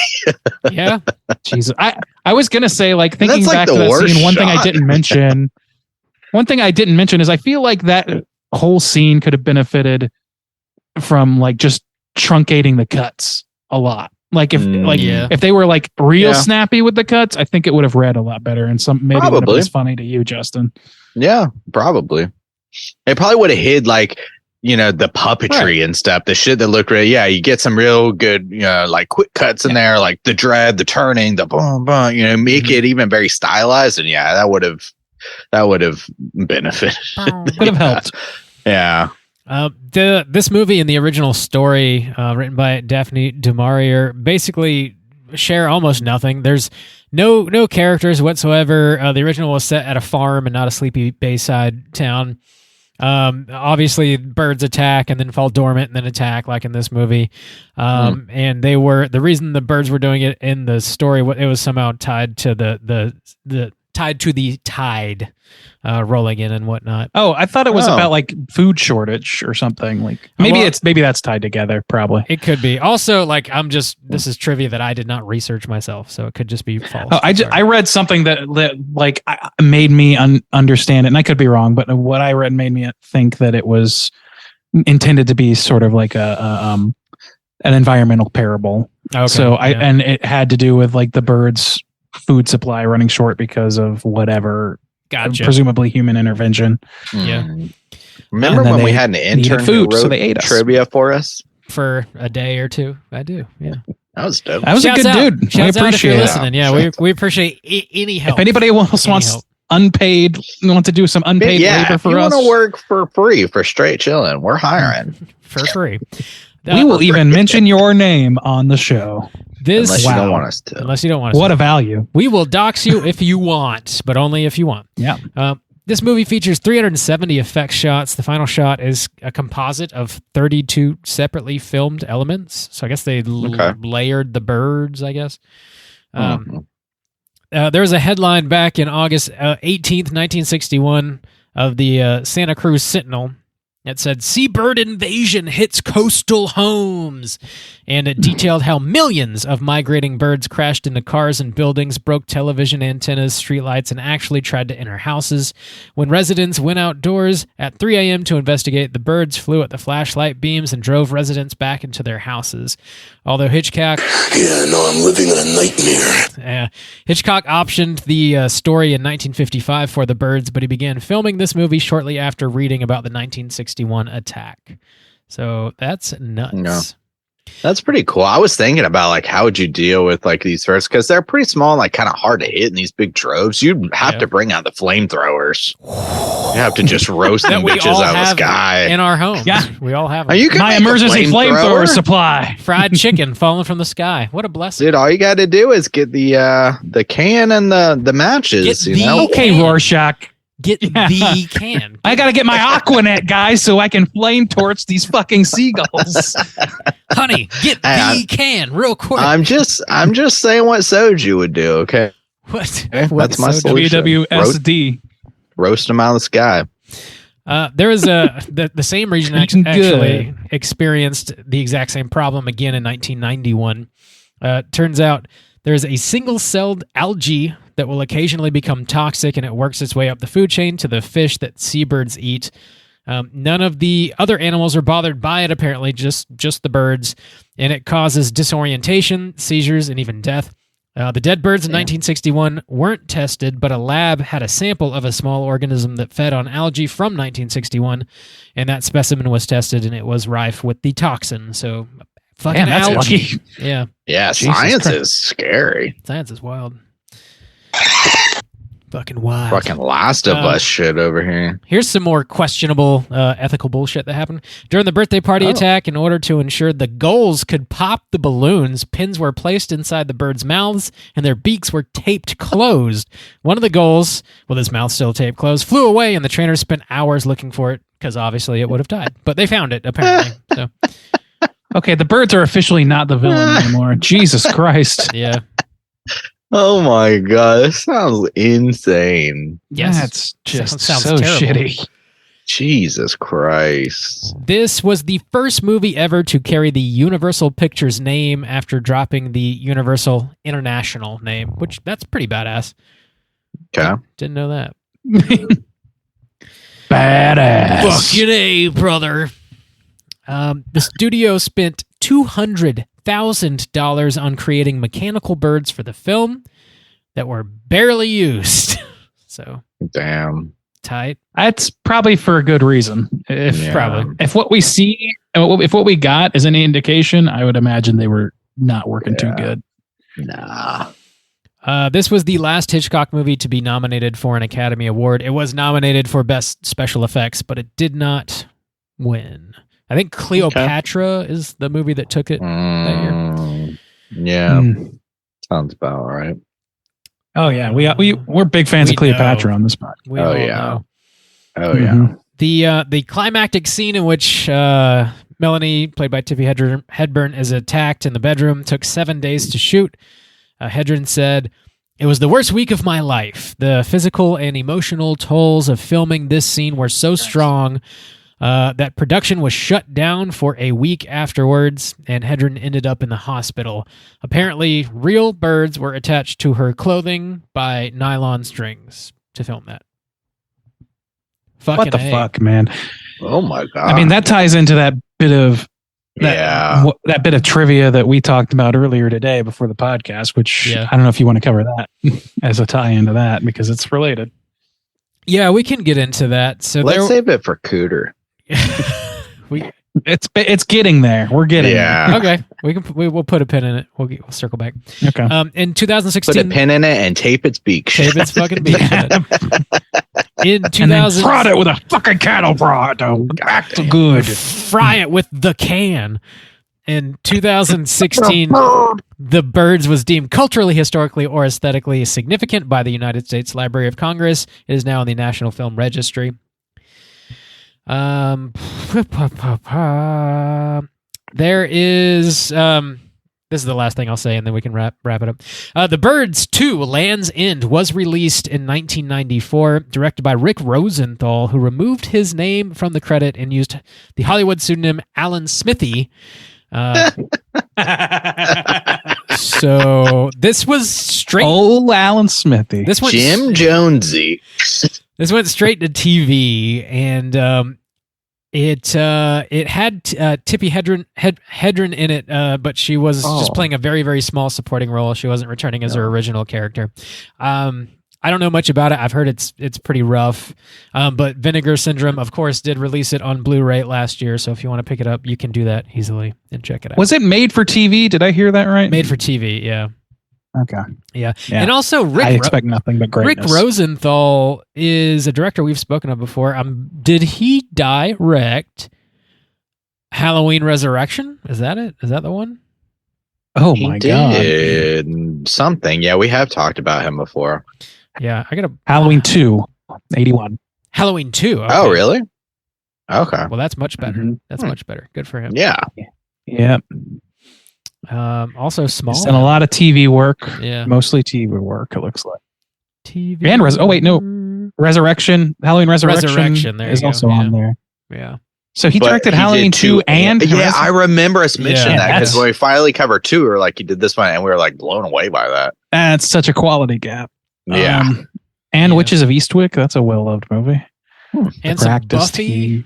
Did some. He's got some ups and he's got some downs. He does. Yeah, you know, you can't win them all, but some people only win a few. Yeah, damn. I mean, he had a couple good ones. You know, all right. Well, No, he had. I mean, he worked. He worked consistently. We've had some bad. You know, we've had some bad episodes. He brought us the greatest rat in cinematic history. So, gotta love that. And I love the Alan Smithy thing. Straight chilling episode. Alan Smithy is like, it's not just like a name he chose. It's like the name you put on a project that you don't want anyone to associate. Oh, really? Multiple Okay. people I did. Wow. Okay.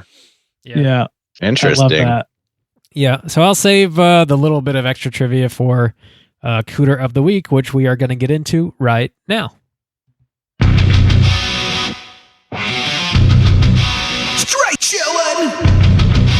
Cooter of the Week.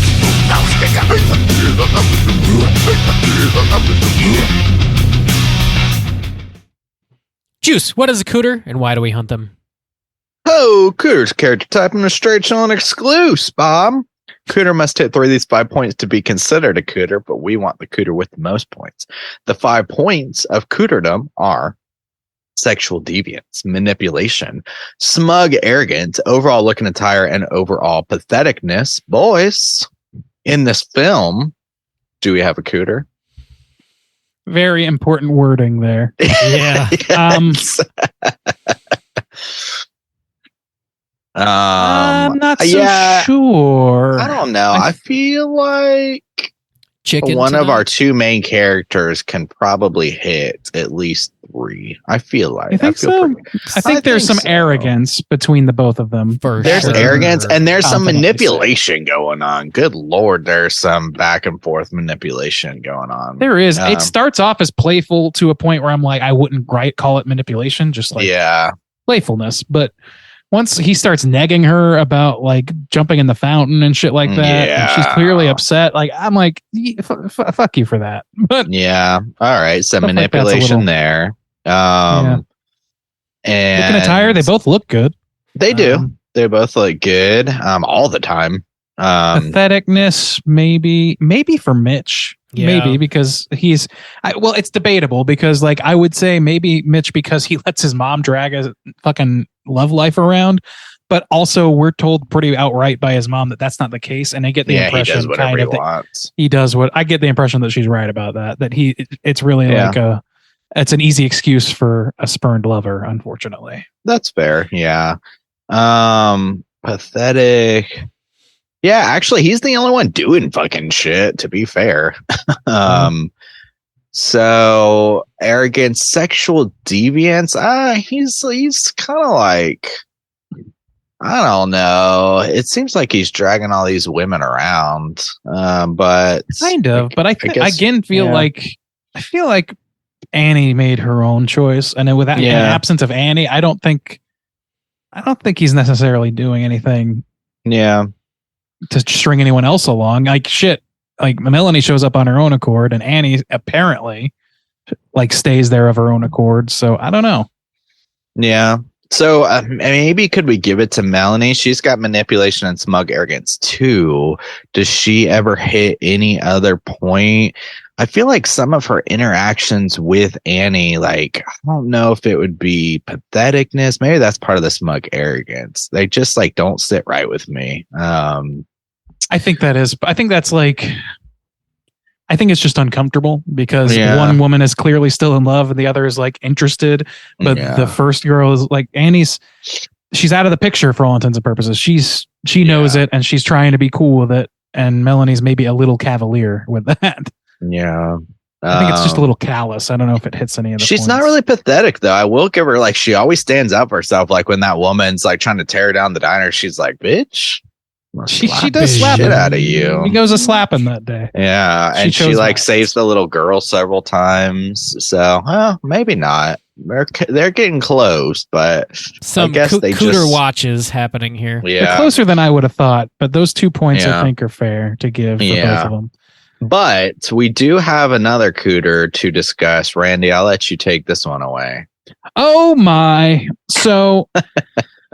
We basically uncovered this pre-program when we were talking about that bit of trivia that I mentioned, which is basically that Tippi Hedren, not too long ago, I forget when this clip was from, wrote a book, a memoir, which talks quite a lot, long length about how Alfred Hitchcock basically punished her outright on the set of this film for not sleeping with him. And he did that by using the aforementioned real birds that he tied to her shirt and made her film for apparently 7 days. That's insane. And it is very fucking insane. I think some of that information is not entirely correct. I watched, it's like an Inside Edition thing that you shared. It's a short clip. It is. So this 2016 is when her book, A Memoir, came out, and she started doing a lot of interviews, and none of us have read the book. I'm sure if you did, you'd get a lot more information out of it. But if you, in that clip, the voice saying that Hitchcock like abused her, but specifically because she wouldn't sleep with him by way of the birds, was not her voice. And I saw another interview with her saying like the sexual advances did not start during the birds at all. And apparently he was generally easy to work with. She was doing another interview in 2016 with Larry King where she herself said all this. And then the sexual advances happened when they were filming Marnie, which is the movie she did with Hitchcock after this. And she shut him down immediately. And then he did go on to say that, you can't back out of your contract. He signed her to like a 6-year deal because until the birds, she had only done ads on TV and stuff. And he sort of like saw one of her ads and then told, one of his handlers, like, find out who that girl is. I want her in my movie. He found her. She's in the birds. It was a success. Signed her to a 6-year deal. After he started making sexual advances, she wanted out of the contract. And he's like, you can't, you got a family to take care of. What are you talking about? And she's like, fuck you, motherfucker. I value my life. Do what you got to do. And they never made a movie together after Marnie. And apparently the sexual advances didn't happen until Marnie. I mean, however, whatever the reasoning was, Alfred Hitchcock did indeed tie real life fucking birds to her body for a week, which is a nightmare. Yeah, and she had to go to the hospital. And they were really fucking, oh my God. Yeah. I mean, and he's hitting on his, like, that's Weinstein territory, man. Oh, yeah. Maybe not successfully with Tippi, but like that's a where there's smoke, there's fire situation where this guy is, in my opinion, based on what I've heard, and I'm pretty convinced that he's, and the way he treats his actresses on screen, like the way he treats his female characters and writes things. Yeah.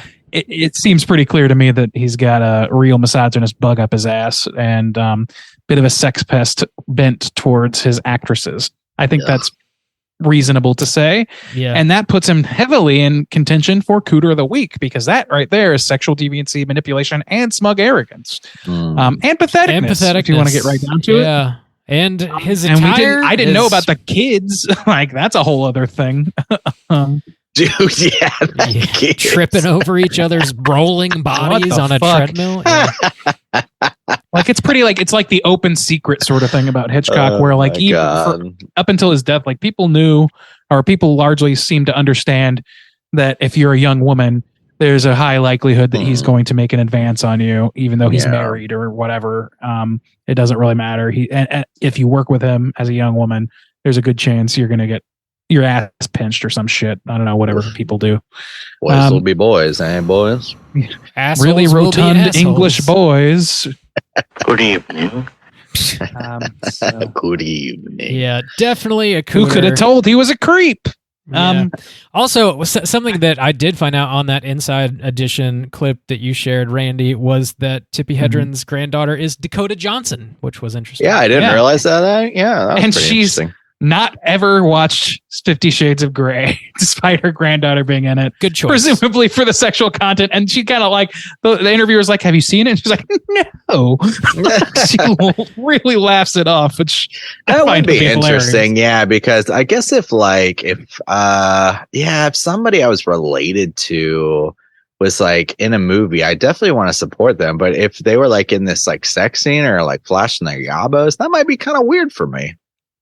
Yeah, I think I could get over it. Kinda personally, Yeah, but probably could. Yeah, but it still would be weird. I guess depending on how close I was with them. it's like just seeing yabos does not instantly put me in a sexual arousal state. So No, it's I not don't like I would be necessarily worried. like, oh, It would okay, just be, well, it would just this be weird. character is doing something with Yeah, their it would shirt just be off. weird if I knew like what my sister Jabos look like, or like it's like that's kind of That's Hollywood, baby. It's just a little weird. Yeah. Sharknado gave me a boner. You heard it here, folks. Yeah, so My sister Sharknado bears all. Hitchcock in the new movie. definitely seemed like he was not afraid to quite literally abuse his actors in every sense of the word, which is not dope. Cooter of the Week. I mean, yeah, the man wrote Psycho, or he directed Psycho. He invented the slasher genre where young women get cut up by freakish nerd types, I guess, in his case. So, hey, there's evidence. Lock this bitch up. Actually, that's Peeping Tom. If you wanna do that. I don't want to. Scream 6 taught us that. Scream 6 taught us nothing. Good evening. Good evening. Yeah, that's our Cooter of the Week for fucking sure.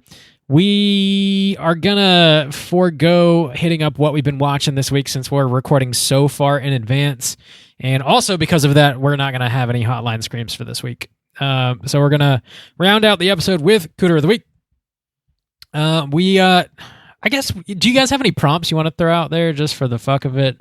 And people call in over the week or two, we can always play them at a later date. But I'd be curious to know like who else feels positively towards the birds and what it is they take from it, because I think there's some sound like reasoning going on with these guys. I don't think I can hold their points against them too much, even though I don't agree.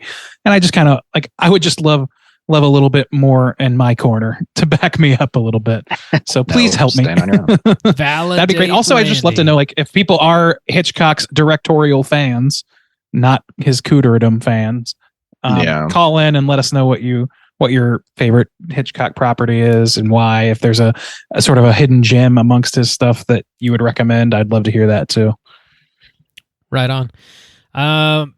The movie we're going to be covering next week is going to be a classic Japanese horror movie. So I wanted to throw out, if you guys have any baller-ass Japanese horror movies that maybe you think are underseen or something you haven't heard us talk about, call in and let us know what that is. Some spooky-ass Japanese horror movies. Chime in. Mm-hmm. So yeah, next week we're going to be talking about 1998's Ring You. So slam that into your eyeballs. watch that tape, and then 7 days later die by laughter from hearing us talk about Ringu because it's so funny. Ha ha ha. Practice your well Japanese, done. Bob. You got a lot of names to pronounce next week. That's the level of humor we're expecting from this episode. Yeah. Check out Ringu. That's going to do it for us here at Straight Chilling. Hit us up on all those social media accounts. If you want to join in on the daily Slack channel conversations, just hit us up and I'll send you a link so you can do so. Hope everybody's having a lovely week. And until next time, as always, all you mother truckers, please keep chilling. Look at all those chickens!